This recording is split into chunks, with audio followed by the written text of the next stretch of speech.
তিনজন লোকের কাছে আল্লাহ রাব্বুল আলামিন ফেরেশতা পাঠাইলেন। একজন হলো কুষ্ঠ রোগী, একজন হলো টাক মাথাওয়ালা, আর একজন হলো অন্ধ কানা। কুষ্ঠ রোগী বুঝেননি? বন্ধু, কুষ্ঠ রোগ হলো যে মানুষ, আমাদের মাঝে অনেক মানুষ দেখা যায়, আমরা বাঙালি বাংলা ভাষায় এটাকে বলে শ্বেত রোগ। আমাদের মধ্যে কিছু মানুষ আছে দেখবেন তাদের শরীরে চামড়া সাদা হয়ে যায়, আসেনি? কথা বলেন। সারা বাংলাদেশে আছে কিছু না কিছু লোক এরকম মাঝে মাঝে দেখা যায়। কেউ আবার সারা শরীর সাদা হয়ে যায়, কেউ আবার কিছু কিছু জায়গা সুন্দর, কিছু কিছু জায়গা সাদা হয়ে যায়। এগুলোকে হাদিসের ভাষায় কুষ্ঠরোগ বলা হয়। আল্লাহ রাব্বুল আলামিন একজন ফেরেশতা পাঠিয়ে দিলেন এই কুষ্ঠরোগীর কাছে, নাম্বার 1 অপশন। যখন কুষ্ঠরোগীর কাছে পাঠিয়ে দিলেন, এবার কুষ্ঠরোগীর কাছে একজন ফেরেশতা আসলো। ফেরেশতা আসার পরে তার সাথে কথা বলা শুরু করলেন। কি করলেন? তার সাথে কথা বললেন। কথা বলতে বলতে বলতে বলতে লোকটাকে প্রশ্ন করলেন, তোমার পছন্দ কি? কয়, আমার পছন্দ হলো আমার সুন্দর গায়ের রং, স্কিনটা যেন সুন্দর হয়ে যায়, আমার চামড়া যেন সুন্দর হয়ে যায়।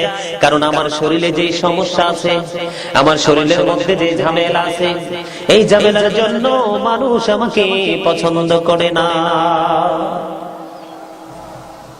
কি করে না?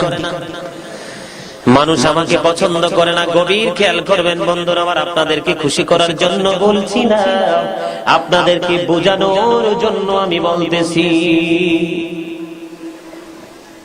তাকে বলার পরে তিনি বললেন, আমার সবচেয়ে বড় পছন্দ হলো সুন্দর ত্বক।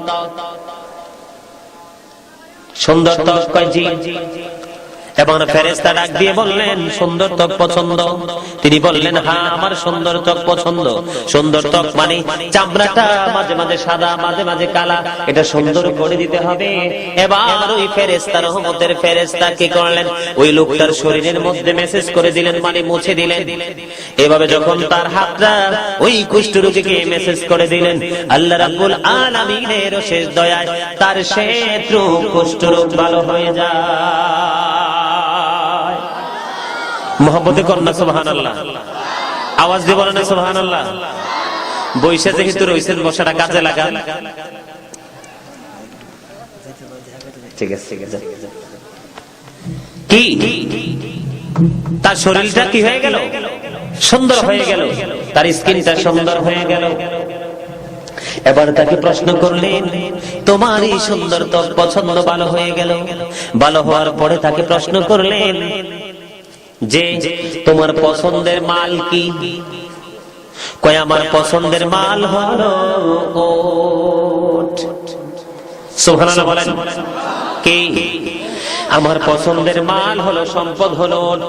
ও বন্ধু, এবার ওই ফেরেশতা কি করলেন, তাকে একটা গর্ভবতী উটনি দিয়ে দিলেন। এই উটনির পেটের মধ্যে আছে বাচ্চা, তাকে বাচ্চা দিয়ে দিলেন। এই যখন উটনি দিয়ে দিলেন, সে উটনি পেয়ে গেল বন্ধু, তার কোনো খুশির সীমানা নাই, খুশির কোনো শেষ নাই। সেই উটনি পেয়ে খুশি বন্ধুর আমার। এখান থেকে তিনি কি করলেন, তাকে গর্ভবতী উটনি দিয়ে তিনি চলে গেলেন ওই টাক মাথাওয়ালার কাছে। টাক মাথাওয়ালা চিনেননি? কন্ত কি কথা কয় না? মাথায় চুল নাই, দারুন, সবাই বুদ্ধিমান। মাথায় যাদের চুল নাই তাদেরকে আমরা বলি টাক মাথাওয়ালা। ও বন্ধু, হৃদয়ের জানালা খুলে শুনে নাও। এবার টাক মাথাওয়ালার কাছে গেলেন, যাওয়ার পরে তাকে প্রশ্ন করলেন, আপনার পছন্দ কি? কয়, আমার মাথায় চুল নাই, চুল না থাকার কারণে মানুষ আমাকে পছন্দ করে না। কি করে না? মানুষ আমাকে পছন্দ করে না, আমার পছন্দ হলো মাথার চুল। এবার ওই আল্লাহ রহমতের ফেরেশতা কি করলেন, এবারে টাক মাথাওয়ালা শরীরের মধ্যে যখন তিনি মেসেজ করে দিলেন, মেসেজ করে দেওয়ার পরে তার মাথায় সুন্দর চুল গজিয়ে যায়। আওয়াজ দিয়ে বলেন সুবহানাল্লাহ। তার মাথায় কি ওঠে? সুন্দর চুল ওঠে বন্ধুর আমার। সে মহা খুশি, তার খুশির আর সীমানা নাই। সে খুশি হয়ে গেল, তার মাথায় চুল গজাইল, তার আর খুশির কোনো সীমা নাই। এবার তাকে প্রশ্ন করলেন, তোমার কোন মাল পছন্দ? এবার উনি উত্তর দিলেন, তার পছন্দ হলো গরু। সুবহানাল্লাহ বললেন না? ও বন্ধু, এই আগের লোকের মতো এবার কি করলেন বন্ধুরে আমার?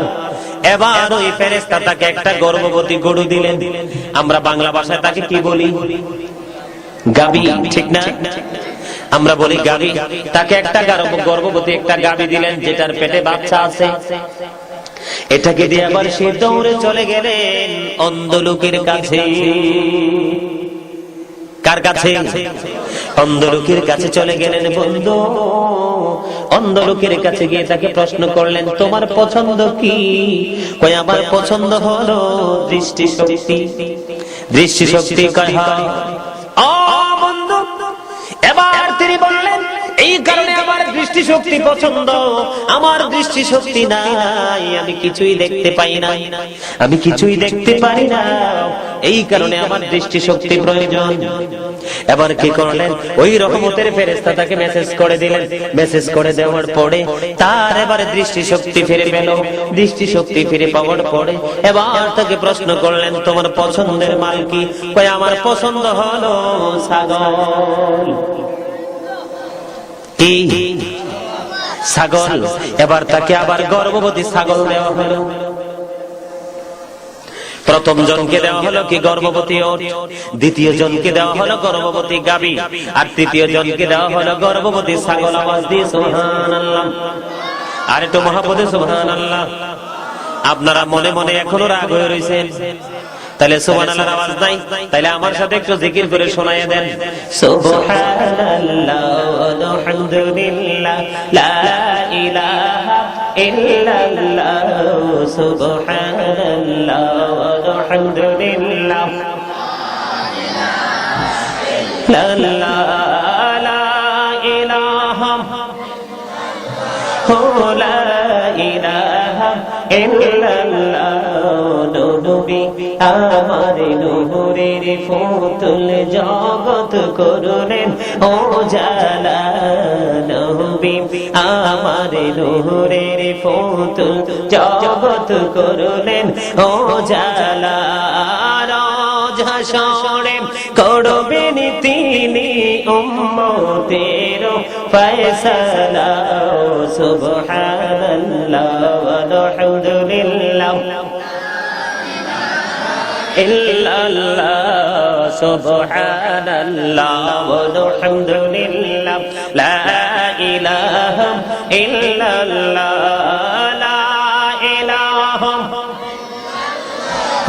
লা ইলাহা। শাহাদাতের বাণী ঠোঁটে আসিলেন কমলে ওয়ালা। শাহাদাতের বাণী ঠোঁটে আসিলেন কমলে ওয়ালা। মক্কাতে ফুটিল রবি নূরে মিন নূরে আলা। সুবহানাল্লাহ আলহামদুলিল্লাহ লা ইলাহা ইল্লাল্লাহ সুবহানাল্লাহ আলহামদুলিল্লাহ ইল্লাল্লাহ লা ইলাহা লা ইলাহা। আনামের সাথী নবী শেয়া যারে আল্লাহ পাঠাইলা। নবীর সাথী নবী শেয়া যারে আল্লাহ পাঠাইলা। নিজে আল্লাহ দোস্ত বলে তাহার প্রেমে মজিলা। সুবহানাল্লাহ আলহামদুলিল্লাহ লা ইলাহা ইল্লাল্লাহ সুবহানাল্লাহ আলহামদুলিল্লাহ লা ইলাহা ইল্লাল্লাহ লা ইলাহা লা ইলাহা লা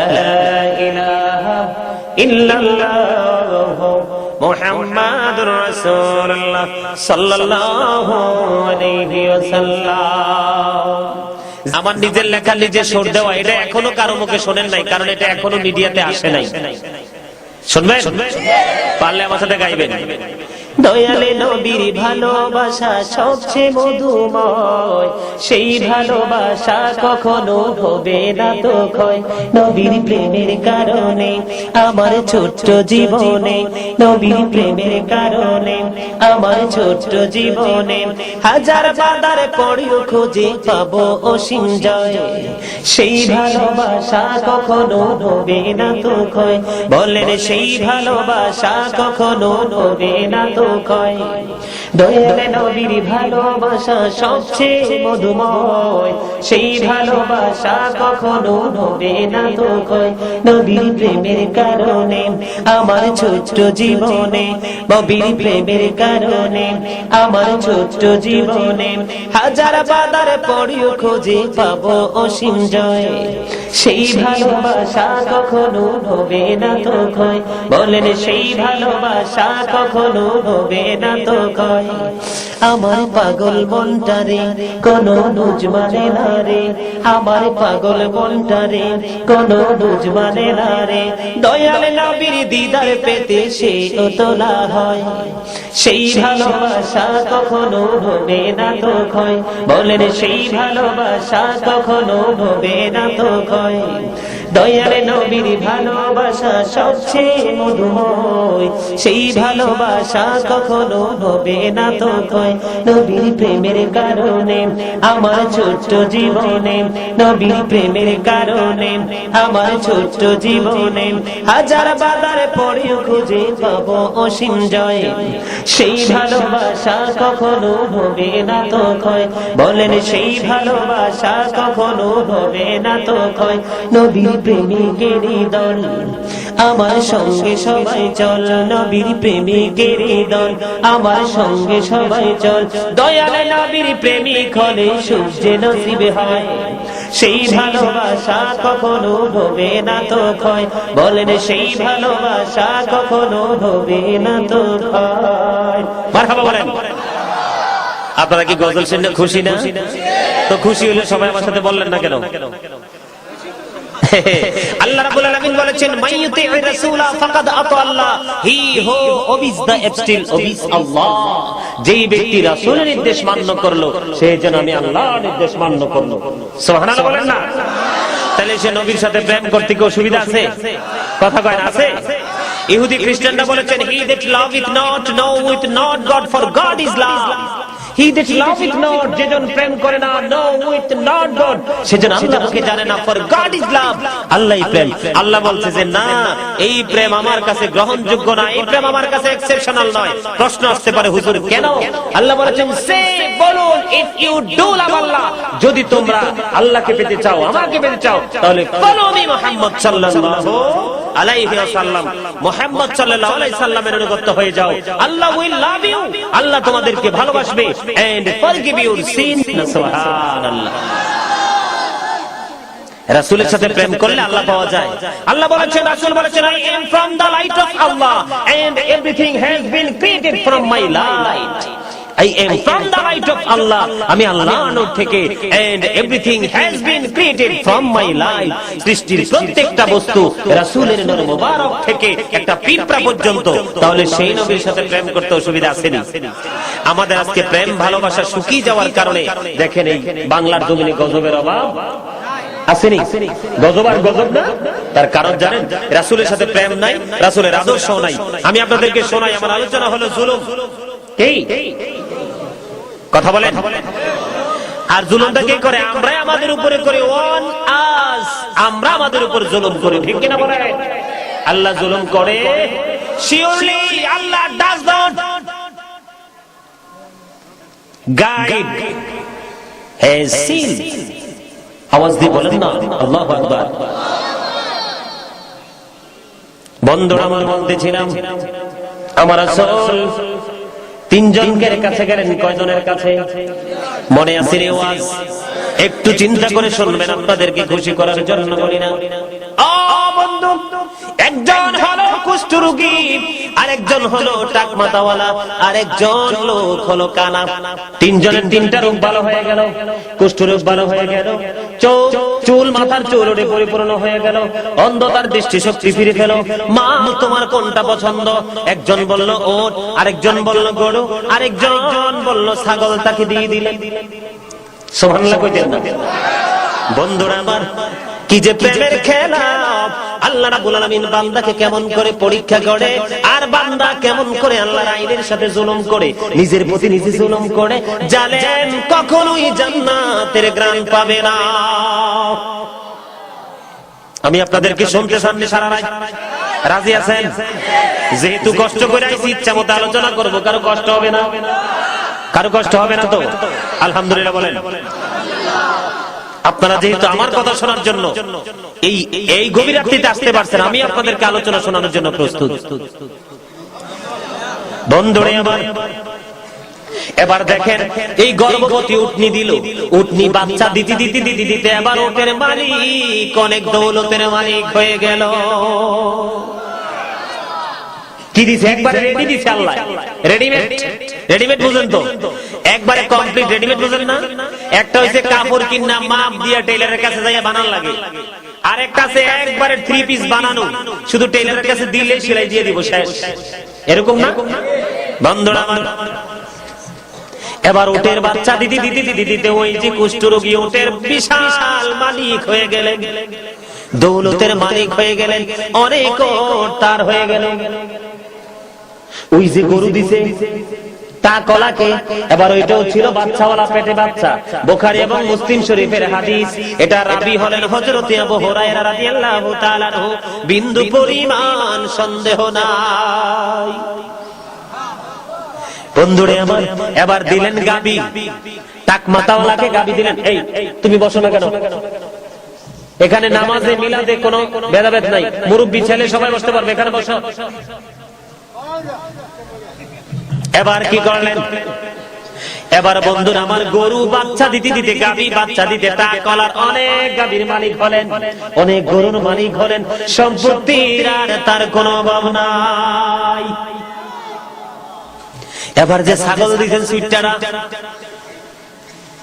ছাগল দিয়েছেন বন্ধু, এটার পেটেও ছিল বাচ্চা। আল্লাহর খেলা, আল্লাহ পরীক্ষা করবে বান্দাকে, আল্লাহর নিয়ত, আল্লাহর ইচ্ছা হলো পরীক্ষা করব। বন্ধুরা আমার, এবার ছাগল ও বাচ্চা দিতে দিতে লং সময় নিয়ে অনেক বাচ্চা দিয়ে দিলেন বন্ধু। তাদের এই সম্পদ বাড়তে বাড়তে বাড়তে বাড়তে অনেক সম্পদে পরিণত হলো। এবার আল্লাহ রাব্বুল আলামিন একজন জনৈক ব্যক্তির স্রোতে, একজন মানুষের স্রোতে ওই ফেরেশতাটাকে আবার পাঠালেন ওই কুষ্ঠরোগীর কাছে। এখন ওই কুষ্ঠরোগীর কাছে ওই যে ফেরেশতা দোয়া করেছিলেন, তাকে সম্পদ দিয়ে গেলেন, ওটাকে আমার আল্লাহ আবার জনৈক এক মানুষের স্রোতে পাঠালেন। পাঠানোর পরে বন্ধু এবার এই লোকটার কাছে এসে বললেন, আমি একজন পথিক, আমি একজন অসহায়, আমার কাছে অর্থ নাই, বিত্ত নাই, আমি বড় বিপদে পড়েছি। আপনার এখানে অনেকগুলো ওট আছে, এখান থেকে একটা যদি আমাকে দিয়ে দেন, আমি বিপদ সারতে পারবো। এখান থেকে একটা দিলে আমার বিপদ থেকে উদ্ধার হয়ে যাব। বন্ধুরা আমার দেখেন, এবার সে উত্তর দিতেছে, না না, আমি এই সম্পত্তি তোমাকে দিতে পারবো না। এই সম্পত্তি তুমি কোথায় পাইলা? কই এগুলো আমার পূর্বপুরুষ থেকে পাওয়া। নাউজুবিল্লাহ কইতেন না? আরে এত আসতেনি, আপনারা কি জালিমের পক্ষে না বিপক্ষে? তো বিপক্ষে হইলে এত আসতে কেন? নাউজুবিল্লাহ। কিও একটু আগে হাতের কুষ্ঠরোগ, দেহ বিমার, অর্থের দিক দিয়ে গরিব, আল্লাহ দিয়ে তাদের বড় লোক বানাই দিল। কি স্কিন জানেননি? দেখলে যেই কোন লোকের পছন্দ হইব। এখন কয় এটি আমার পূর্বপুরুষ থেকে পাও না, আমি দিতে পারবো না। নাউজুবিল্লাহ বলেন। আরেকটু মহাপদে বলুন নাউজুবিল্লাহ। এই সম্পত্তি আমি পূর্বপুরুষ থেকে পাও না। এই লোক বলতেছে, আমার মনে হয় আমি আপনাকে চিনি। এবার ওই যে ফেরেশতা জোরে মানুষের শুরুতে আমার আল্লাহ পাঠাইছে, ফেরেশতা ডাক দিয়ে বললেন, তুমি যদি মিথ্যা কথা বলে থাকো, তুমি যদি মিথ্যাবাদী হয়ে থাকো, তাহলে আল্লাহ যেন তোমাকে আগের জায়গায় নামাইয়া দে। আওয়াজ দিয়ে বলেন না নাউজুবিল্লাহ। এবার কি করলেন, এই নাম্বার 1 ম্যানের কাছ থেকে সে চলে গেল দ্বিতীয় পার্সনের কাছে, 2 নাম্বারের কাছে, টাকার কাছে গিয়ে আবার এমনি বললেন, ভাই আমি বড় বিপদে পড়েছি, আমাকে একটু উদ্ধার করো, তোমার এখানে তো অনেক দৌলত আছে, আমাকে দিয়ে দাও, আমি বিপদ কাটতে পারবো, আমি একজন পথিক, আমাকে সাহায্য করো, আমার সহায় হচ্ছে। ওই আগের মতো প্রথম ব্যক্তির মতো বলে দিলেন, না না, আমি এই সম্পত্তি তোমাকে দিব না, কারণ আমার এই সম্পত্তি পূর্বপুরুষ থেকে পাওয়া, আমি এই সম্পত্তি তোমাকে দিতে পারবো না। দেখেন কত বড় বাটপার, কত বড় শয়তান। এবার আগের মতো আল্লাহর সেই ফেরেশতা ডাক দিয়ে বলতেছে, আমার মনে হয় আমি তোমাকে চিনি, তুমি তো এমন ছিল না, আল্লাহ রাব্বুল আলামিন তোমাকে দয়া করে সম্পত্তি দিয়ে পরলোক বানায় দিয়েছে। কয় না না, আমার এই সম্পত্তি পূর্বপুরুষ থেকে পাওয়া। আওয়াজ দিয়ে বলেন না, নাউযুবিল্লাহ। এবার ওই ফেরেশতা কি করলেন, তাকে ওই আগের প্রথম ব্যক্তির মতো বললেন, তুমি যদি মিথ্যাবাদী হয়ে থাকো, তুমি যদি মিথ্যা কথা বলে থাকো, তাহলে আল্লাহ যেন তোমাকে আগের জায়গায় নামায়া দেয়। বন্ধুরা আমার, দ্বিতীয় ব্যক্তি থেকে পানা শেষ হয়ে গেল, এবার তৃতীয় ব্যক্তির কাছে গেলেন। তৃতীয় ব্যক্তির কাছে যাওয়ার পরে এবার তৃতীয় ব্যক্তিকে বললেন, আগের মতো আমি বিপদগ্রস্ত, আমি বড় অসহায়, আমাকে একটু উদ্ধার করো, আমাকে কিছু তোমার কাছে যে দৌলত আছে এখান থেকে আমাকে দাও। এবার সে বলতেছে, সে তৃতীয় ব্যক্তি ছাগলের মালিক বলতেছে, তোমার এখান থেকে যা মনে চায় তুমি এখান থেকে তা নিয়ে নাও। কে ছাগলওয়ালা অন্ধ ডাক দিয়ে বলতেছে, আমি অন্ধ ছিলাম, ছাগলওয়ালা যাকে আল্লাহ রাব্বুল আলামিন মুক্তি দিয়েছে, ছোট্ট একটা ছাগলের মালিক বানিয়েছে, অন্ধ চোখের দৃষ্টি তিনি ফিরিয়ে দিয়েছে। ওই লোকটা রেখে রেখে বলতেছে, আমি অন্ধ ছিলাম, আল্লাহ দয়া করে আমাকে ভালো করে দিয়েছে, আমার এই দৌলত ছিল না, আল্লাহ রাব্বুল আলামিন আমাকে দয়া করে দৌলত দিয়েছে।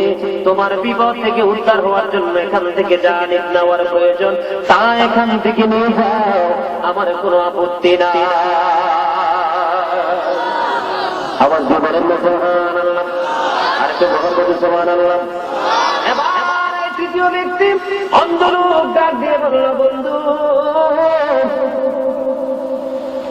এই কথা বলার পরে এবার ফেরেশতা ডাক দিয়ে বলে, আমি পৃথিবীর কোন মানুষ না, আমি কোন অভাবী না, আমি কোন দুস্থ না, আমি কোন গরিব না, আমি কোন অসহায় না, আমি মূলত হলাম আল্লাহ রাব্বুল আলামিনের এক রহমতের ফেরেশতা। আল্লাহ রাব্বুল আলামিন আমাকে পাঠিয়েছে তোমাদেরকে পরীক্ষা করার জন্য। 2 জন পরীক্ষায় পরিপূর্ণভাবে ফেল করেছে, আর তুমি পরীক্ষায় পাস করেছো। আমার কথা বুঝতে পারছেন নি? কি করলাম এখন আমি আপনাদেরকে বলতে চাই, আল্লাহ রাব্বুল আলামিন আমাদেরকে বলতেছে 5 ওয়াক্ত নামাজ পড়া আমরা পড়ি না, এটা কি জুলুম না? কথা বলেন।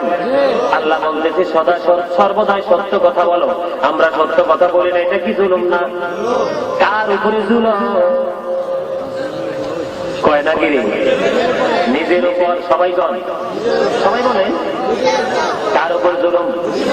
বলো হুজুর কেমনে জুলুম ধরেন? আপনি সবার সাথে বিক্রি করেন 1 কেজি আলু 40 টাকা। কয় টাকা? 40 টাকা। একজন মানুষ আসলো, তারে বোকা পাইয়া দাম বেশি অভাব দেখাইয়া তার কাছ থেকে নিয়ে নিলেন 50 টাকা। কি করলেন? কথা বলেন না কেন? কি করলেন? 50 টাকা নিলেন, কয় টাকা বেশি নিয়েছেন?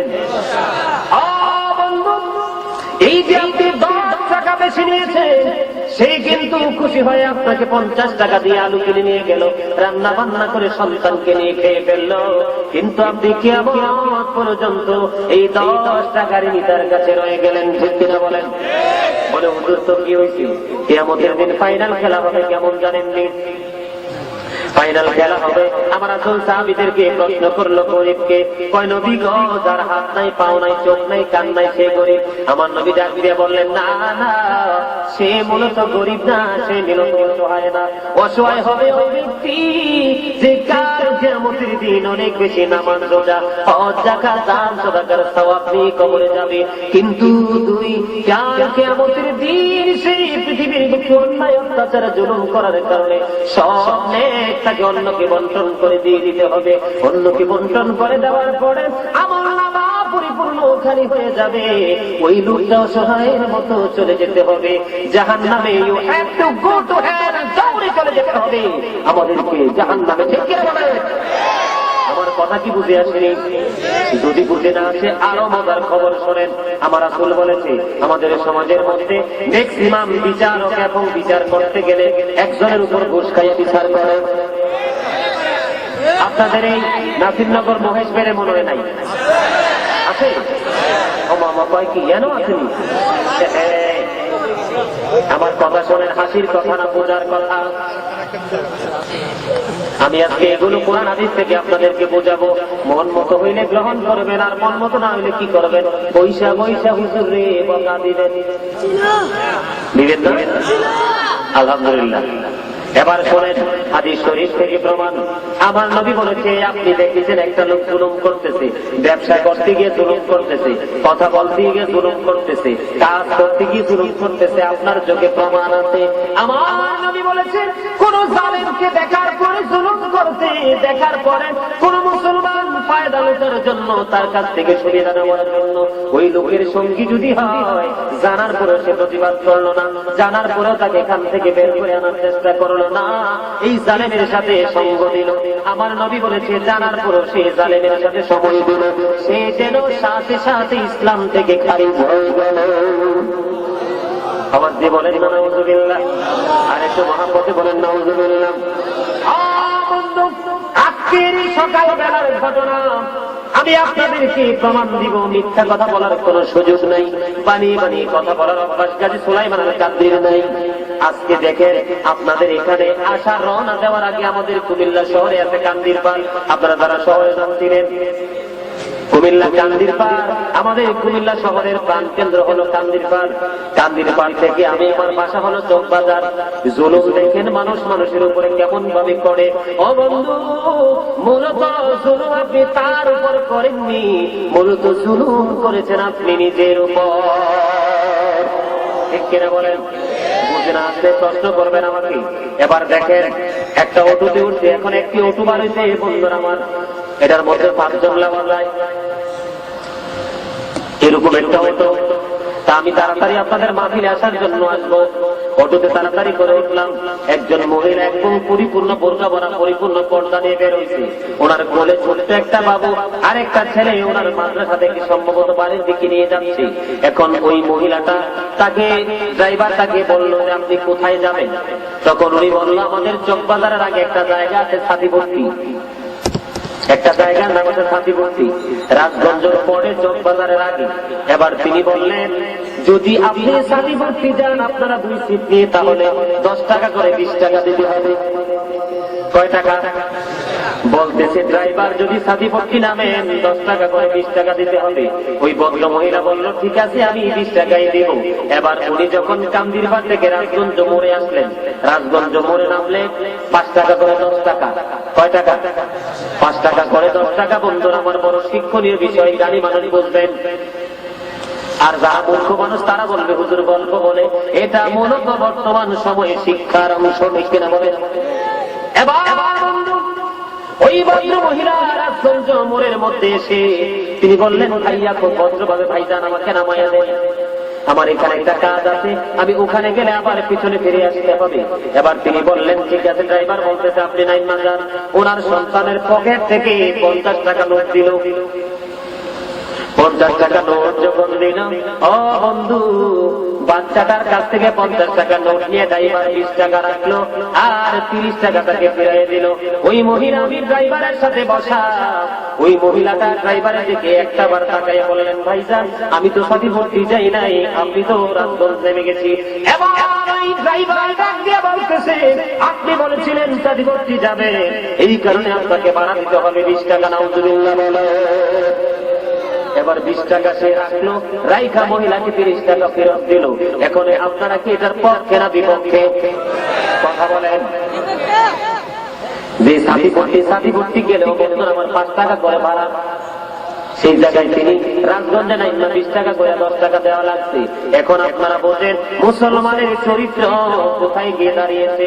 এই চরিত্র নষ্ট হওয়ার একটা মাত্র কারণ বন্ধু, শুধুমাত্র বেশি বেশি খাওয়ার লোক, বেশি বেশি পড়ার লোক, বড় বিল্ডিং বানানোর লোক, একটা গাড়ি আছে আরেকটা গাড়ি কিনার লোক, ঠিক কিনা বলেন? এই লোক মুসলমানকে ধ্বংস করে দিয়েছে। লোক করা যাবে না। আপনি একদিন আলু ব্যাপারী তার থেকে জুলুম করে 10 টাকা বেশি নিলে সারা জীবন আপনাকে খেসারত দিতে হবে। কিন্তু যে 10 টাকা বেশি দিয়ে গেছে তার ক্ষতি কোনোদিন হবে না।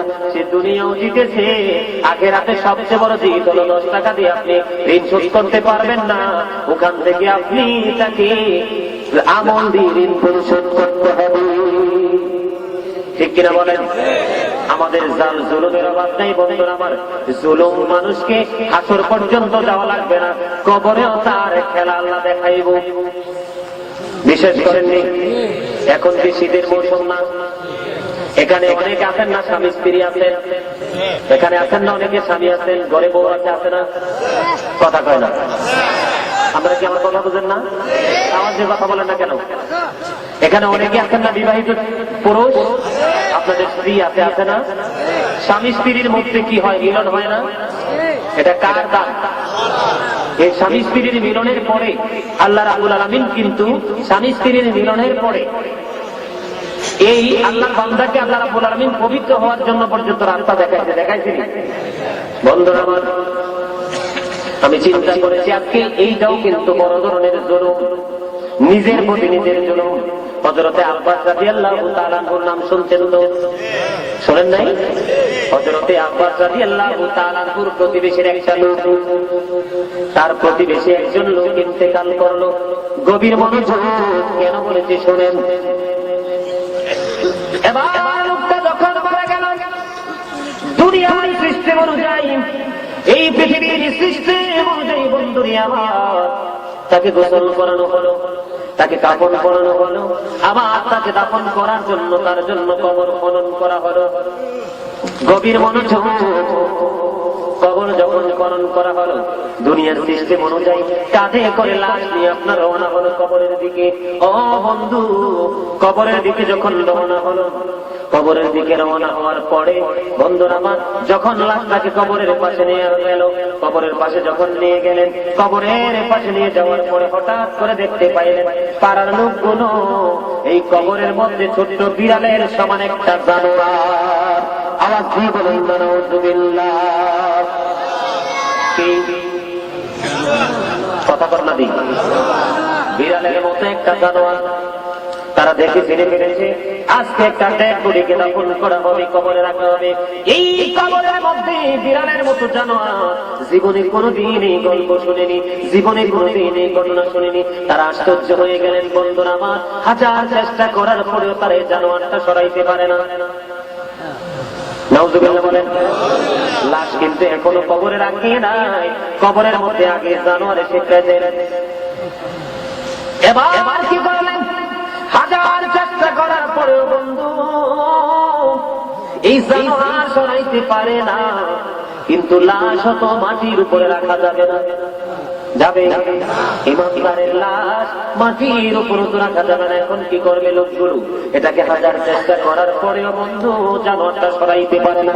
জানোয়ার যখন তারা সরাইতে পারলেন না, আবার তাৎক্ষণিক ভাবে ডেড বডি রেখে লাশ রেখে তারা আবার একটা কবর খনন করলেন।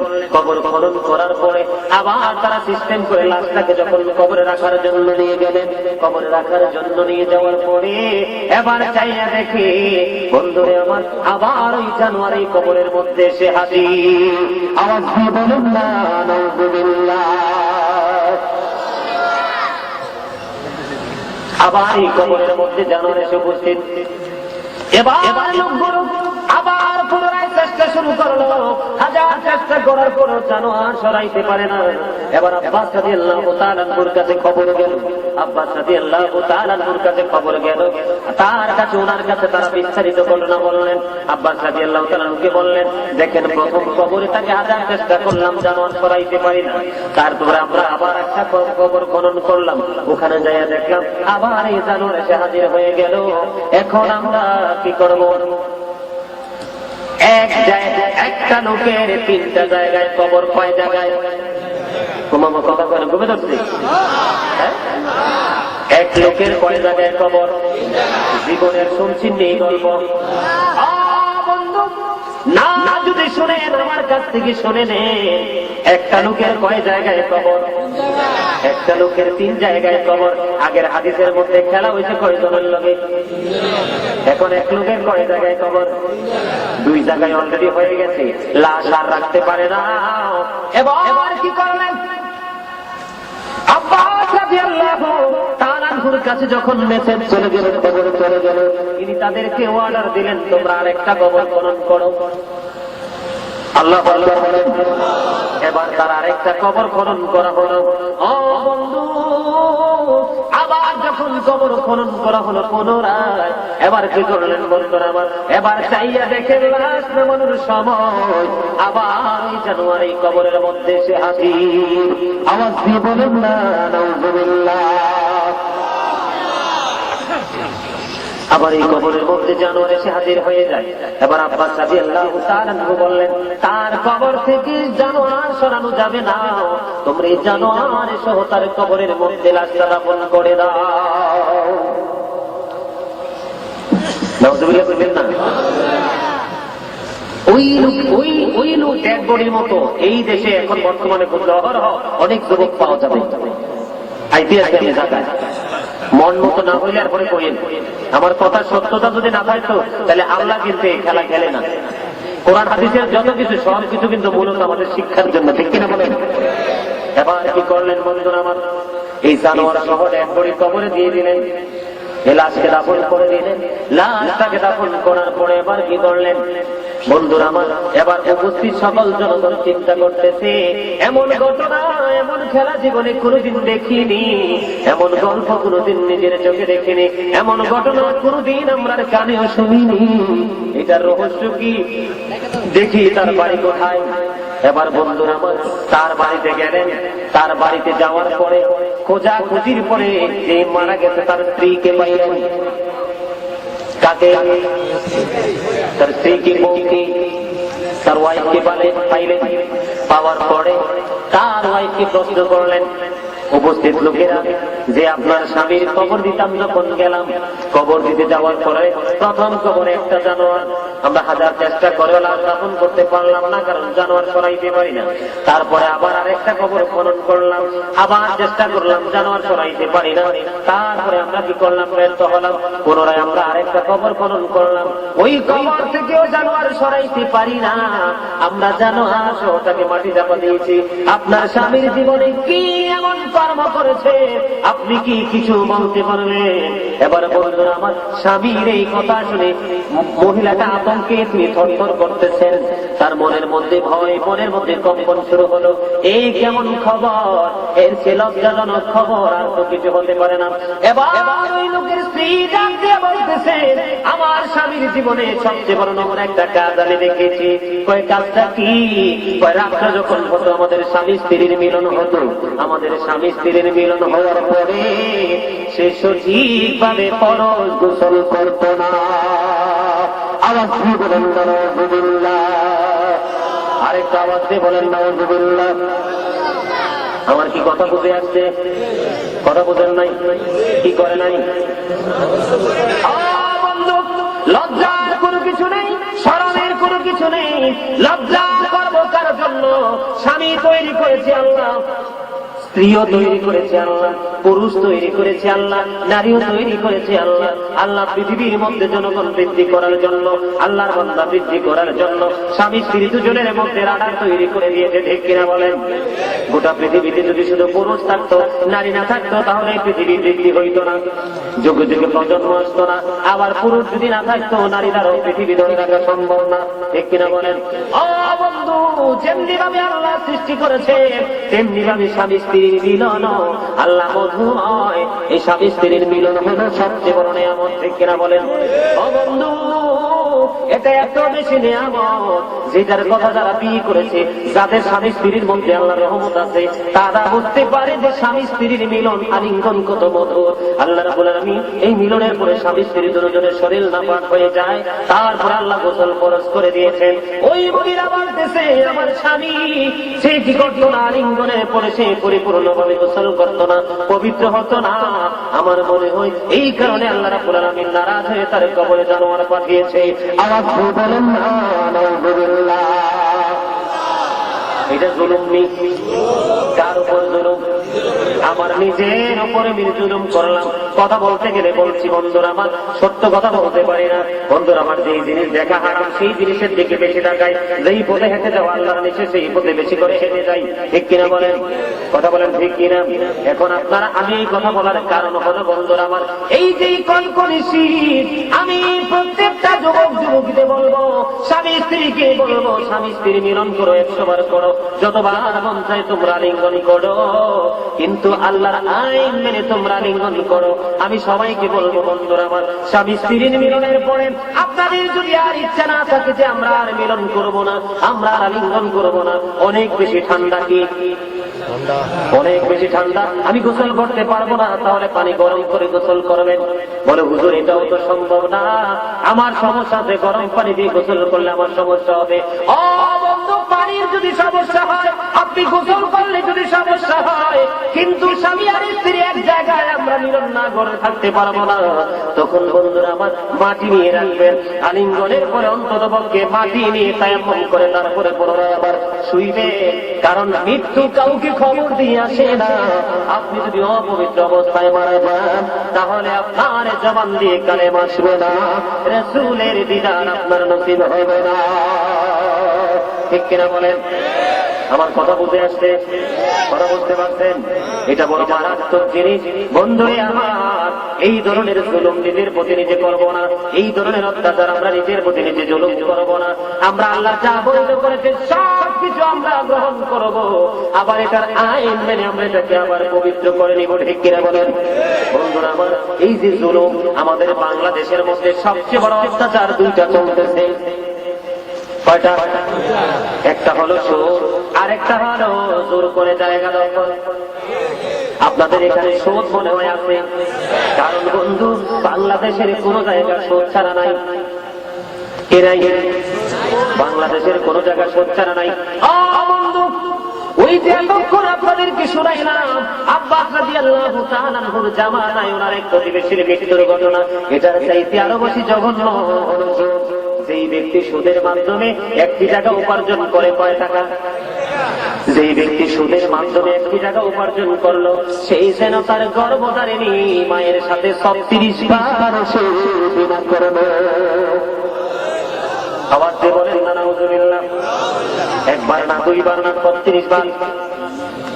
লা ইয়াদখুলুল জান্নাতা যাসাদুন গুযিয়া বিল হারাম। আমার রাসূল বলে দিয়েছেন বন্ধুরা আমার, সুদখোর ঘুষখোর জান্নাতে যেতে পারবে না, তাদের জন্য জান্নাত হারাম। তাইলে যার জান্নাত নাই তার কি জাহান্নাম? ঠিক না বলেন? বিপরীত, ভালোর বিপরীত কি? খারাপ। ঠিক না বলেন? চিকনের বিপরীত কি? মোটা। সুখের বিপরীত কি? উঁচুর বিপরীত কি? সুখের বিপরীত কি? তাইলে জান্নাতের বিপরীত কি? জাহান্নাম। আপনারা তো চমৎকার বুঝেন, প্রত্যেকটা উত্তর হয়েছে সঠিক। বন্ধু, শুধু তাই নয়, সুদ যে খাও। আমি আপনাদেরকে বলবো, একটা মানুষকে আল্লাহ যেইটুকু ক্ষমতা দিয়েছে, যেইটুকু এলেম দিয়েছে, যেইটুকু পাওয়ার দিয়েছে, এইটুকু ক্ষমতা দিয়ে পাওয়ার দিয়ে তার জীবন চালানো সম্ভব।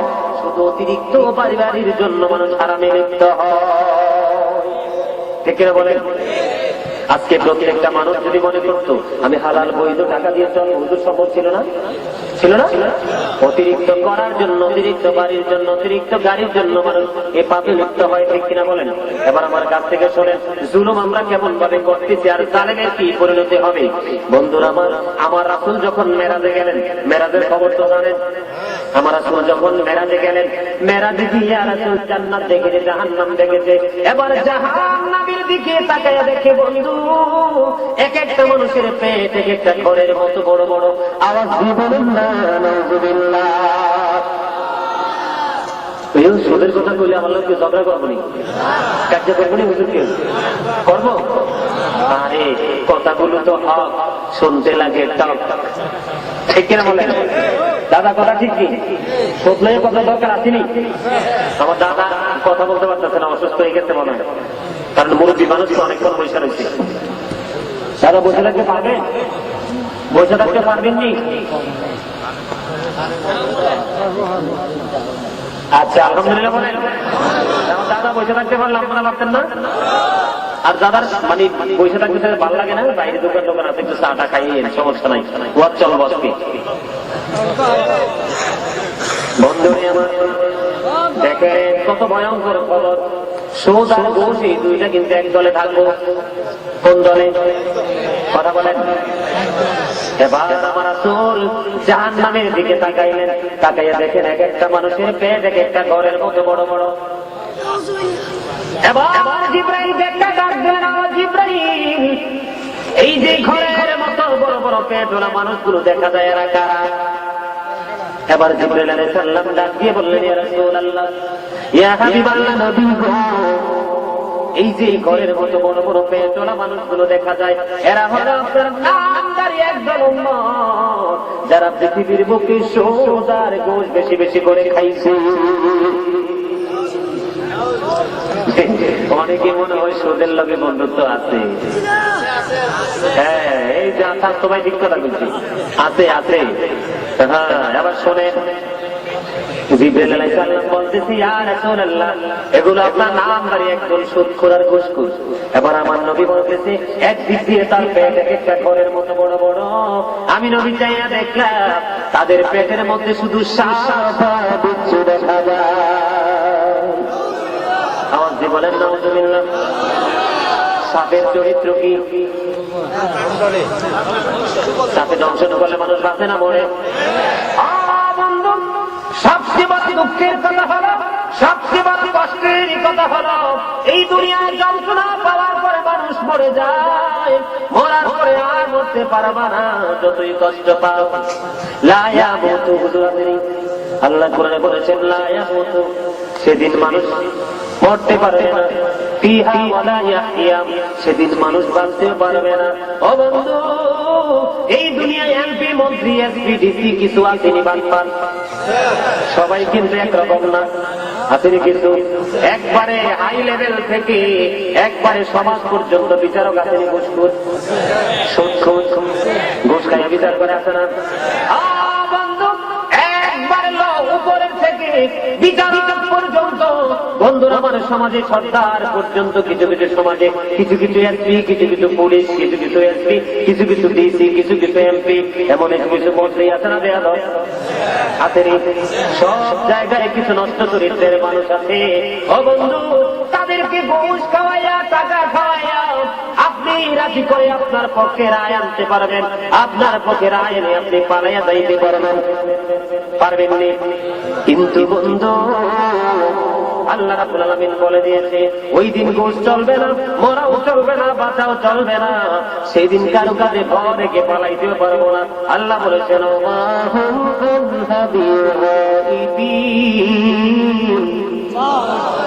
সেদিন সেখান থেকে আমরা পালাইতেও পারবো না।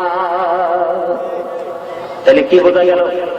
যত কষ্ট পাই মরতে পারবো না, ঠিক কিনা? আবার বাঁচতেও পারবো না, আবার এখান থেকে পালাইয়াও যাইতে পারবো না। তাহলে সত্যি আমরা খাবো না ছাড়বো? কথা বলেন না, কথা কয় না। ঘুষ ছাড়ন লাগবো না, সুদ ছাড়ন লাগবো না, ধরে রাখতে উপায় আছে? তাইলে বন্ধুবাদ জানাই, নিকৃষ্ট জিনিস। বন্ধু, যারা সুদ খায় এটি কিন্তু বুদ্ধিও জানে বালা, জানেনি? দেখবেন আমাদের এলাকায় যেটা দেখছি আর কি, আমি আপনাদের এলাকায় কেমনে চলে জানেন? আমাদের এলাকার ছোট্ট একটা গল্প শোনাই। আপনার এই ধরেন কিছু মহিলা আছে, তার স্বামী বিদেশ থাকে, উপযুক্ত ছেলে বিদেশ থাকে, অথবা চাকরি করে, তার কাছে টাকা ঢোকা দেয়। তো এগুলি যে জামাই তো ইনজা করতে আছে, পোলাই তো কামাই করতেই আছে, আমি ঘরে বসে থেকে লাভ কি, আমিও তো ঘরে বসে ইনকাম করতে পারি। এখন বিপদে বললে মানুষ যখন যাইবো দেখবেন করবো বোঝ হারাম আমার কাছে একটাতে হবে না। হাওলাত চাইলে কি চাইলে, হাওলাত ছিলে ভাই হারাম আমার কাছে একটাতে আনাই, বিশ্বাস করতো। আমার জাতি আম্মাই কইব কেডায়, আমার ফুফু আম্মা আমার খালা আম্মা তারা কইব হারাম আমার কাছে একটা টাকা নাই। পিঠের মধ্যে যখন এমনি আদর কইরা পোষা দিয়া বলবেন বই তুই আমার দুঃখটা বোঝ, তুই যদি আমার একটা টাকা না দেস আমার মরণ আমার বাইন্দা দিবি, আমার বিপদ।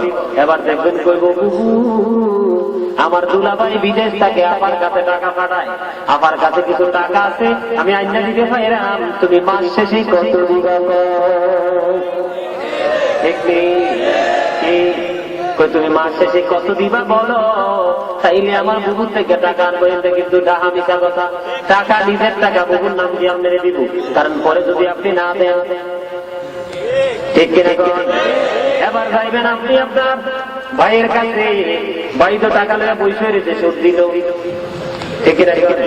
ভাইয়ের কাছে হাওলাত চাইবেন, বাইরে আমার কয় টাকা দিয়ে কইবো আমার বাইরের পড়া কত পরশুদিন বিদেশ গেছে, তার বাপের টাকা টোকা নাই, আমার টাকা পয়সা দিয়ে তারে বিদেশ পাঠাইছি বাইরে, আল্লাহর কসম আমার কাছে টাকা নাই। একটু করে পোষা দিবেন, 2 বার যাইবেন 3 বারই যাইবেন, যাওয়ার পরে যখন তাকে বলবেন বাইরে আমার কয়টা টাকার ব্যবস্থা তোর কাছে না থাকলে কি হইছে আরেকজনের কাছ থেকে ব্যবস্থা করে দে।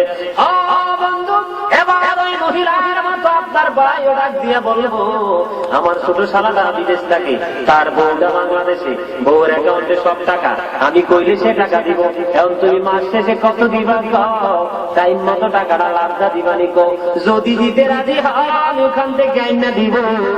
বন্ধু একদম সত্য কথা না, এই টাকা মূলত তার, কারণ গ্রামের মানুষ বেশি চাপ দিতে পারবে না, এই জন্য শালার নাম দিয়ে আপনাকে টাকা দিবে। ও বন্ধু এই যে আপনার কাছ থেকে আমার কাছ থেকে সুদের মাধ্যমে ঘুষের মাধ্যমে দুনিয়ার মানুষগুলো বাড়িঘর সুন্দর দালান বানানোর জন্য বন্ধু এটা যে রোজগার করে নিয়ে গেল, আপনারা বলেন এই এলাকায় কোন মানুষ মরার পরে যাইতে গাড়ির মালিক গাড়ি নিয়ে গেছে দলিল আসেনি, বাড়ি যাইতে কবর নিয়ে গেছে দলিল আসেনি? না রে বন্ধু না, এটা তো নাই নাই। আল্লাহর কোরআনের মধ্যে বলেছেন সূরা আল ইমরানের 185 নম্বর আয়াতে ওয়া মাল হায়াতুদ দুনিয়া ইল্লা মাতাউল গুরুর।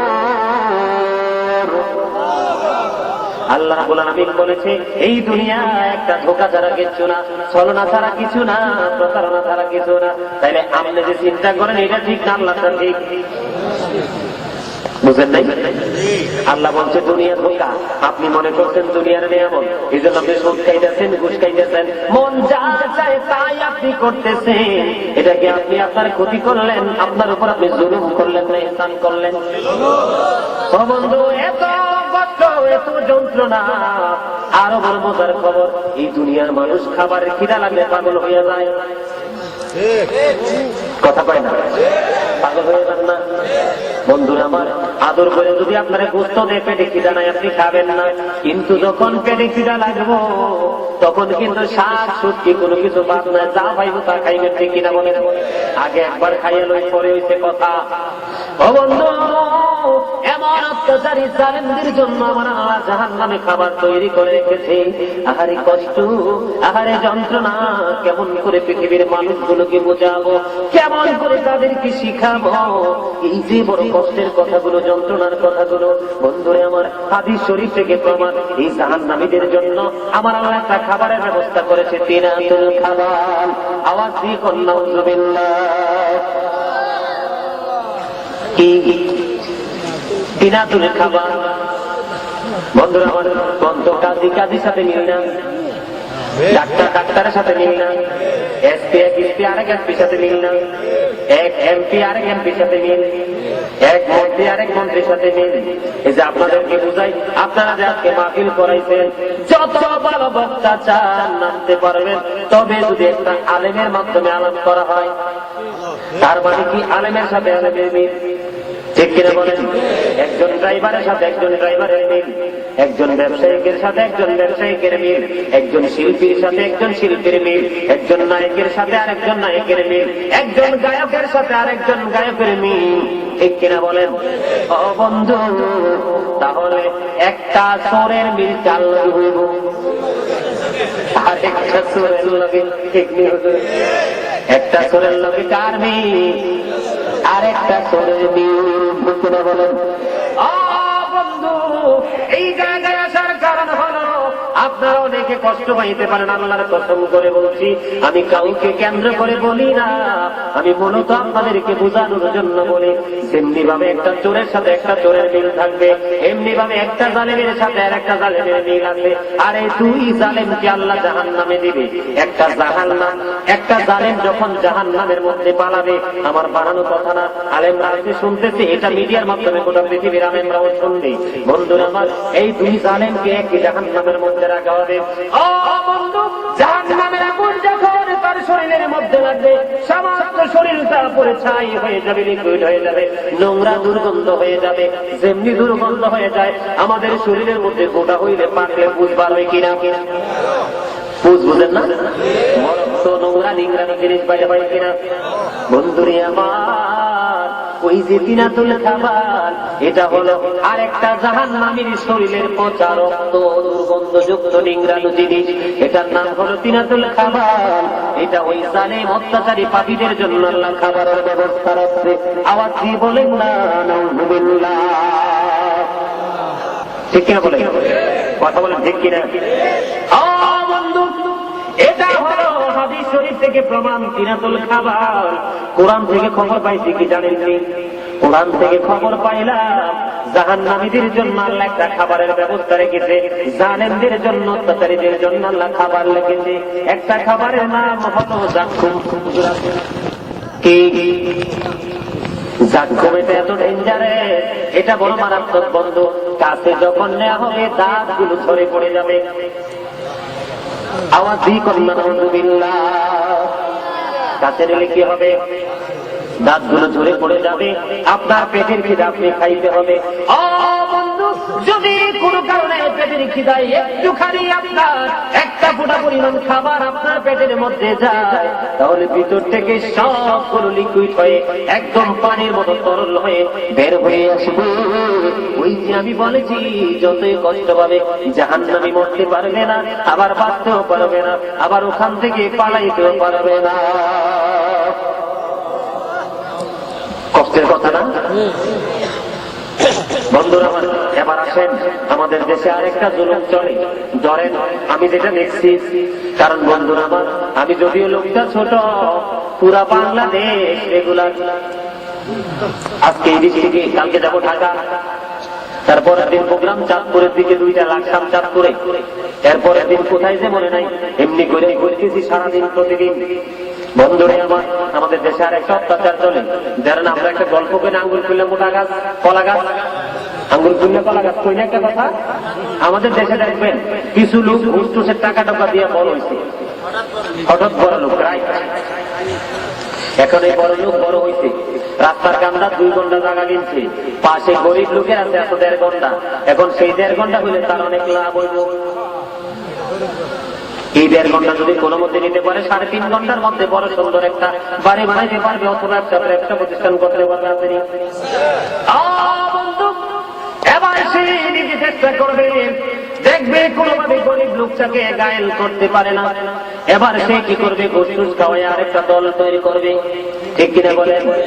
বন্ধু, আমি আজকে আলোচনার মাধ্যমে জানাইয়া দেই, আমাদের কিন্তু ফুলসেরাতের পোল পার হইয়া জান্নাতে যাইতে হবে। ফুলসেরাতের পোল না পার হইয়া একটা লোকও জান্নাতে যাইতে পারবে না। আল্লাহ রাব্বুল আলামিন যখন সে ফুলসেরাতের পোল পার হওয়ার জন্য প্রস্তুত নিবে, প্রস্তুতি নেওয়ার পরে আল্লাহ রাব্বুল আলামিন ফুলসিরাতের ফুলের উপর ওঠার সাথে সাথে আল্লাহর কুদরতি হাত দিয়ে ধাক্কা দিয়ে জাহান্নামে পালায়া দিবে। এত আসতে নাউযুবিল্লাহ। আর তার মরণ হবে কিনা জানেননি? জাহান্নামী জালেম অত্যাচারী পাপীদের প্রাণ পাখি নেওয়ার জন্য ফেরেশতারা যখন আসবে, আল্লাহর কাছ থেকে কুদরতি চট নিয়ে আসবে। শর্ট বুঝেনি? শর্ট কিরকিরা বন্ধ ঘরের কয়না দিন সালার চট কই না, বেতের চট, সালার চট একদিনই পাতলা, এটা দিয়ে কোনো কিছু পেঁচানো হয়, ঠিক নেই? ফেরেশতারা যখন এই পাপী লোকের জালিম অত্যাচারীর প্রাণ পাখি নিতে আসবে, আল্লাহ কুদরতি চট নিয়ে আসবে। হাদিস শরীফ থেকে প্রমাণ। কেন আপনারা প্রশ্ন করেন, করে হুজুর একটা মানুষের প্রাণ পাখিটা একটা গোষ্ঠের টুকরা, এটা নেওয়ার জন্য আবার চট নিয়ে আসতে হবে কেন? আমি জালেমকে নিয়ে কথা বলছি, অত্যাচারীদেরকে নিয়ে কথা বলছি, কষ্ট হয় না তো? এবার বন্ধু আসার সময় তারা চট নিয়ে আসবে, তার কারণ কিতাব থেকে খবর পাইলাম যখন জাহান্নামীদের জালেম অত্যাচারীদের প্রাণ পাখি তার ভিতর থেকে বের করা হয়, ওই আত্মা থেকে এত বেশি দুর্গন্ধ বের হয়ে আসে, কি আসে? এত বেশি দুর্গন্ধ বের হয়ে আসে। হাদিস শরীফ থেকে প্রমাণ। বন্ধুরে আমার, গোটা পৃথিবীর প্রাণীগুলো ইন্তেকাল করার পরে এই প্রাণীগুলোকে এক জায়গায় রাখার পরে সমস্ত প্রাণীগুলো মরার পরে পচার পরে যে দুর্গন্ধটা বের হয়, গোটা পৃথিবীর প্রাণী কি কথা বলেন না কেন? গোটা পৃথিবীর প্রাণী যদি ইন্তেকাল করে, এগুলোকে যদি একত্রিত করে এক জায়গায় রাখা হয়, আর রাখার পরে যদি এগুলো পৌঁছে যায়, সবগুলো পচার পরে যে দুর্গন্ধটা বের হবে, একটা পাপী জালিম লোকের আত্মার চাইতে তার চেয়ে আরো জঘন্য নোংরা দুর্গন্ধ বের হবে। এই জন্য আল্লাহ রাব্বুল আলামিন তাদেরকে চট দিয়ে পাঠায়, কারণ এই আত্মাটা দেহ থেকে বের করার পরে তোমরা চট দিয়ে পেঁচিয়ে ফেলবা। আওয়াজ দিয়ে বলেন না নাউযুবিল্লাহ। ফুলসিরাতের পরে ওঠার উপর তাকে আল্লাহর কুদরতি হাত দিয়ে ধাক্কা দিয়ে জাহান্নামে ফেলাইয়া দেবে। আর কাল কিয়ামতের দিন জাহান্নামে যাওয়ার পরে পেটের খিদা লাগবে, খাবার চাইবে, তার খাবার আল্লাহ বিনাদুল খাবার জাক্কুম রেখেছে। বন্ধুরা আমার, মরতেও পারবো না, বাঁচতেও পারবো না, আবার সেখান থেকে পালাইতেও পারবো না। আওয়াজ দিয়ে বলেন না নাউযুবিল্লাহ।